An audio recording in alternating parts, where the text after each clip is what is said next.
രാധാകൃഷ്ണനുണ്ട് ഡൽഹിയിൽ നിന്നും. R K നമുക്കൊപ്പം ചേരുന്നു. R K, very good morning. എനിക്ക് ഗുഡ് മോർണിംഗ് എന്ന് പറയാൻ പറ്റുമെന്നറിയില്ല, കാര്യം അവിടെ അത്രമേൽ പുക മൂടി കഴിഞ്ഞിരിക്കുന്നു എന്നാണ് ഞാൻ മനസ്സിലാക്കുന്നത്. വായുമലിനീകരണം അതിരൂക്ഷമാണ് ഡൽഹിയിൽ. എന്താണ് ഡൽഹിയിൽ അവിടുത്തെ അവസ്ഥ? ആർ കെ,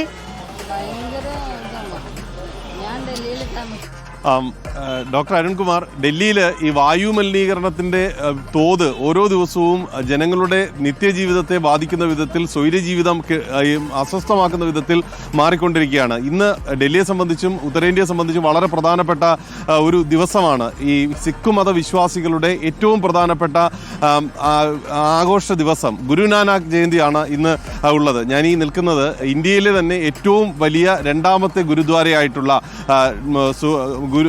അമൃത്സറിലെ സുവർണക്ഷേത്രം കഴിഞ്ഞാൽ ഏറ്റവും പ്രധാനപ്പെട്ട ഗുരുദ്വാരയായിട്ടുള്ള ഡൽഹിയിലെ ഗുരുദ്വാരയ്ക്ക് മുന്നിലാണ് ഞാൻ നിൽക്കുന്നത്. നമുക്ക് ആ ദൃശ്യങ്ങൾ കണ്ടാൽ മനസ്സിലാകും. ജനങ്ങളെ സംബന്ധിച്ച് ഈ ആഘോഷ ദിവസം പോലും അവർക്ക് സ്വൈര്യമായിട്ട് അല്ലെങ്കിൽ സ്വസ്ഥമായിട്ട് പ്രാർത്ഥന നടത്താൻ പോലും എത്താൻ കഴിയാത്ത ഒരു സാഹചര്യം അടക്കമാണ്. ഒരുപക്ഷെ കഴിഞ്ഞ വർഷങ്ങളിലൊക്കെ ഈ ഗുരുദ്വാരയിൽ ആയിരക്കണക്കിന് ആളുകളാണ് ഈ പ്രഭാത പ്രാർത്ഥനയ്ക്കായിട്ട് എത്തുന്നത്. ഈ 2 വർഷങ്ങളിലും പ്രധാനമന്ത്രി നരേന്ദ്രമോദി കഴിഞ്ഞ 2 വർഷത്തിന് മുമ്പ് ഇവിടെ ഒരു അവിചാരിതമായിട്ടുള്ള ഒരു സന്ദർശനം ഈ ദിവസം നടത്തിയത് അങ്ങനെ വലിയ രീതിയിലുള്ള രാഷ്ട്രീയ ചർച്ചകൾക്കൊക്കെ വഴിവെച്ചിരുന്ന ഒരു സാഹചര്യമുണ്ട്. പക്ഷേ ഇത്തവണ നമുക്ക് ആളുകളുണ്ട്, എന്നാലും തിരക്ക്, ജനങ്ങളുടെ ഭാഗത്ത് നിന്ന് ഈ ആരാധന നടത്താൻ എത്തുന്ന വിശ്വാസികളുടെ എണ്ണത്തിലുള്ള കുറവ്, അത് ഈ പരിസര മലിനീകരണം അടക്കമുള്ള ഭീഷണികൾ നിലനിൽക്കുന്ന ഒരു സാഹചര്യത്തിലാണ് ഈ ഉത്തരേന്ത്യയിൽ എല്ലായിടത്തും നമുക്ക് കാണാൻ സാധിക്കുന്നതും ഇപ്പോൾ ദൃശ്യമാകുന്നതും ഈ വിധത്തിലുള്ള ഒരു പ്രശ്നമാണ്.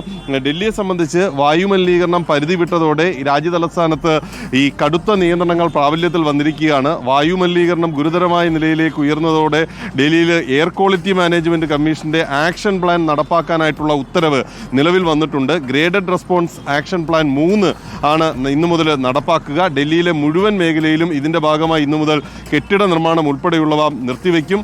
അന്തർ സംസ്ഥാന ബസ്സുകൾക്കും ട്രക്കുകൾക്കും അടക്കം ഡൽഹിയിലേക്ക് പ്രവേശിക്കുന്നതിന് നിരോധനം ഉണ്ട്. ഒപ്പം ഈ സ്കൂൾ കുട്ടികളുടെ കാര്യത്തിൽ 5ാം ക്ലാസ് വരെയുള്ള കുട്ടികളുടെ കാര്യത്തിൽ അവർക്ക് ഓൺലൈൻ പഠനമായിരിക്കും ഇനി ഉണ്ടാവുക. ആക്ഷൻ പ്ലാൻ 3 ആണ് ഇന്ന് നടപ്പാക്കി തുടങ്ങുന്നത്. ഈ സാഹചര്യം കൂടുതൽ മോശമാകുന്ന ഒരു അവസ്ഥ വന്നു കഴിഞ്ഞാൽ കൂടുതൽ കർശനമായിട്ടുള്ള നിയന്ത്രണങ്ങളിലേക്ക് എത്തും.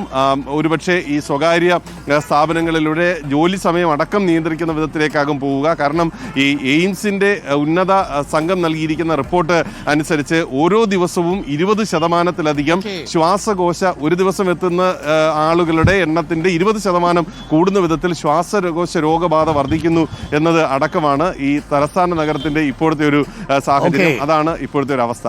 ഡോക്ടർ അരുൺകുമാർ. രാധാകൃഷ്ണൻ, സൂക്ഷിച്ചൊക്കെ റിപ്പോർട്ട് ചെയ്യുക. പ്രത്യേകിച്ച് അവിടെ നിന്ന് ഈ വായുമലിനീകരണം വല്ലാതെ ലങ്സിൽ ഡിസോർഡേഴ്സ് ഉണ്ടാക്കും എന്നുള്ളതാണ്. അങ്ങനെ കാര്യമായ ബുദ്ധിമുട്ടുണ്ടെങ്കിൽ തീർച്ചയായിട്ടും ഈ ലങ്സിന്റെ ടെസ്റ്റ്, ലങ്സ് ഫംഗ്ഷനിങ് ടെസ്റ്റ് എടുക്കണം, LFT എടുക്കണം. അത് എനിക്ക് തോന്നുന്നു കേരളത്തിലും പ്രത്യേകിച്ച് ഈ സമയം വൃശ്ചികമാകുമ്പോൾ ഒരു കാറ്റിൽ പൊടിയുണ്ടാവും. അപ്പോൾ ആ സമയത്ത് കഫക്കെട്ട് കൂടാനുള്ള സാധ്യതയുണ്ട്. അത് കോവിഡിന് ശേഷം 1 മാസത്തോളമൊക്കെ നീണ്ടു നിൽക്കുന്നു എന്നാണ് റിപ്പോർട്ടുകൾ. അങ്ങനെ കഫക്കെട്ട് ഒരുപാട് നീണ്ടു നിൽക്കുകയാണെങ്കിൽ നിങ്ങൾ ഈ ലങ്സ് ഫംഗ്ഷൻ ടെസ്റ്റ് എടുക്കുക കൂടി വേണം. എന്താണെന്ന് അറിയില്ലല്ലോ, പ്രത്യേകിച്ച് ഇതെല്ലാം സൂക്ഷിക്കണം. അപ്പോൾ ആർക്കെ ഞാൻ തിരിച്ചു വരാം, മറ്റു ചില വാർത്തകൾ കൂടിയുണ്ട്.